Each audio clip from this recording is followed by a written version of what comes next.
Salam sejahtera Malaysia, selamat datang ke channel Fels Lifestyle. Info padu, info hangat disediakan di dalam channel ini. Tuan-tuan dan puan, terdapat satu kejutan besar. Berita baik untuk pengundi-pengundi Kerajaan Perpaduan yang dipimpin Perdana Menteri Datuk Seri Anwar Ibrahim. Dalam sebuah artikel daripada Astro Awani yang bertajuk Kajian Pengundi Melayu Selangor, 68% puas hati prestasi Anwar Kerajaan Perpaduan. Ini menjadi satu kejutan besar kepada kepimpinan Perikatan Nasional. Berita sepenuhnya, sebanyak 69% responden tinjauan pendapat pengundi Melayu Selangor yang dijalankan Endeavour MGC berpuas hati dengan prestasi keseluruhan Datuk Seri Anwar Ibrahim sebagai Perdana Menteri. Sementara itu, kajian yang dilakukan melalui persempelan rawak berstrata mulai 12 hingga 18 Jun lalu itu juga mendapati 30% responden tidak setuju berpuas hati dengan prestasi keseluruhan Anwar, manakala 1% tiada pendapat. Dapatan kajian itu turut menunjukkan 68% responden berpuas hati dengan prestasi keseluruhan Kerajaan Perpaduan, 31% tidak puas hati, dan 1% tiada pendapat. Tinjauan tersebut melibatkan 1.068 responden pengundi Melayu daripada keseluruhan 1.9 juta orang Melayu yang mendaftar sebagai pengundi di Selangor. Kaji selidik, 69% responden puas hati prestasi Anwar dan kerajaan. Kaji selidik itu dijalankan di 56 kawasan kerusi Dewan Undangan Negeri DUN dengan margin kesilapan keputusan adalah 3.0% dengan 95% keyakinan setiap responden. Menyentuh aspek parti mana yang menjadi pilihan setakat 18 Jun 2023. Tinjauan tersebut menunjukkan 42% responden memilih Pakatan Harapan, manakala 33% lagi memilih Perikatan Nasional. Sebanyak 15% responden mula memilih Barisan Nasional dan 1% memilih Parti Ikatan Demokratik Malaysia atau MUDA. Salam sejahtera Malaysia, selamat datang ke channel Fels Lifestyle. Info padu, info hangat disediakan di dalam channel ini. Tuan-tuan dan puan, dalam satu artikel berita ataupun sebuah blog daripada Syahbudin.com, Syahbudin kritis dan membina demi negara. Dalam sebuah blog yang bertajuk Untuk elak turut jadi beban dalam pilihan raya negeri, ada baiknya PAS ketepikan saja Sanusi. Berita sepenuhnya, Sanusi oh Sanusi, apa nak jadi dengan hang ni? Selama ini ramai yang menganggap Menteri Besar Kedah Sanusi Muhammad Noor sebagai pemimpin yang berani, hebat dan begitu menghiburkan ketika berceramah. Ketika berceramah ada saja lawak jenaka dan mereka yang ditibainya pun banyak dalam bentuk lawak jenaka juga. Tetapi sesiapa yang mendengar ceramah beliau baru-baru ini yang memperlekeh Sultan Selangor dalam isu perlantikan Amiruddin Syahri sebagai Menteri Besar pada tahun 2018 lalu, rata-ratanya kini mula mengubah fikiran mereka. Ucapan beliau yang memperlekeh Sultan Selangor itu adalah suatu kebiadaban yang melampau. Apalagi tindakannya membandingkan dengan Sultan Kedah yang didakwanya lebih hebat, yang tidak mungkin melantik pemimpin cokia seperti Amiruddin sebagai Menteri Besar. Apa hak Sanusi mempertikaikan Sultan Selangor, sedangkan kuasa melantik Menteri Besar adalah hak mutlak dan kebijaksanaan Baginda selaku negeri. Selain itu, dengan menyifatkan Amiruddin sebagai pemimpin tak cukup inci atau pendek, Sanusi juga secara nyata melakukan penghinaan atas sesuatu ciptaan Tuhan.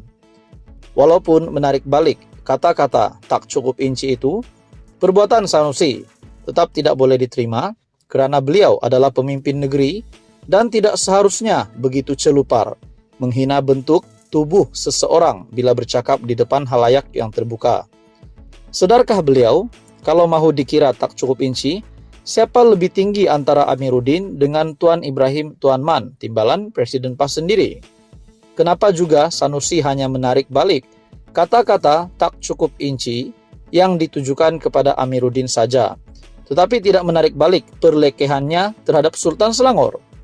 Dalam ceramah beliau itu, sekurang-kurangnya ada 3 kesalahan telah dilakukan oleh Sanusi. Pertama, beliau secara terang-terang telah menyentuh isu berkaitan 3R, raja, kaum, dan agama. Secara tidak bertanggung jawab, biadab dan melampau. Kedua, menghina fisikal individu lain secara terbuka dan sengaja. Dan ketiga, menghina sesuatu ciptaan Tuhan kerana sama ada pendek, tinggi, hitam, putih, atau apa juga rupa bentuk seseorang itu. Ia adalah ketentuan serta rahasia tentang kebesarannya yang kita sebagai manusia adalah berdosa menghinanya. Dengan 3 kesalahan tersebut, pihak berkuasa wajar mengambil tindakan sewajarnya terhadap Sanusi. Kalau orang biasa didapati menghina sultan atau raja, mereka pasti akan didakwa di mahkamah, dan dalam kes Sanusi ini, pihak berkuasa wajar lebih pantas lagi untuk bertindak. Ini karena sebagai pemimpin, perlekehannya terhadap sultan lebih membawa kesan buruk berbanding rakyat biasa melakukannya. Dan kebetulan, PRN Kedah akan berlangsung pada 12 Ogos. Berdasarkan perlakuan Sanusi yang memalukan, inilah masanya untuk pengundi Kedah menghukum beliau dan parti yang diwakilinya. Kedah tidak memerlukan pemimpin seperti Sanusi yang langsung tiada adab dan budi bahasa kepada Tuhan, raja serta sesama manusia.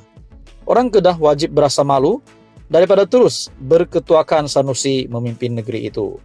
Dalam hal ini, jika PAS dan PN mahu mengelak daripada turut terbeban dengan apa yang Sanusi lakukan, langkah wajar ialah dengan tidak meletakkan beliau sebagai calon Menteri Besar Kedah lagi selepas ini. PAS dan PN demi nama baik Kedah dan nama mereka sendiri, sebagai parti yang menjajah nama Islam, hendaklah berani menggugurkan Sanusi dan meletakkan pemimpin lain sebagai penggantinya. Syabuddin Husin, 13 bulan 7 2023. Sekian saja, teruskan bersama di dalam channel ini untuk info yang seterusnya. Salam sejahtera Malaysia, selamat datang ke channel Fels Lifestyle. Info padu, info hangat disediakan di dalam channel ini. Tuan-tuan dan puan-puan, saudara-saudara semua, terdapat satu isu hangat hari ini yang mengaitkan nama Menteri Besar Kedah yaitu Sanusi. Dalam sebuah artikel daripada Astro Awani, Mursyidul Am PAS nasihatkan Sanusi jaga ucapan. Mursyidul Am PAS Datuk Hashim Jassin menasihatkan Menteri Besar Kedah Datuk Seri Muhammad Sanusi agar menjaga percakapan di pentas politik.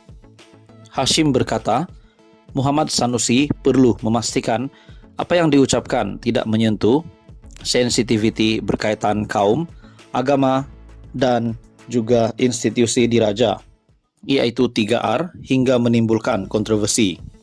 Teguran itu hadir susulan ucapan Muhammad Sanusi dalam satu ceramah baru-baru ini yang dikatakan seolah-olah memperlekehkan Sultan Selangor. Hashim berkata, pengarah pilihan raya Perikatan Nasional perlu lebih bertenang dan berlapang dada. Sanusi tak kiralah pemimpin manapun perlu lebih bertenang, katanya seperti dilaporkan portal Free Malaysia Today.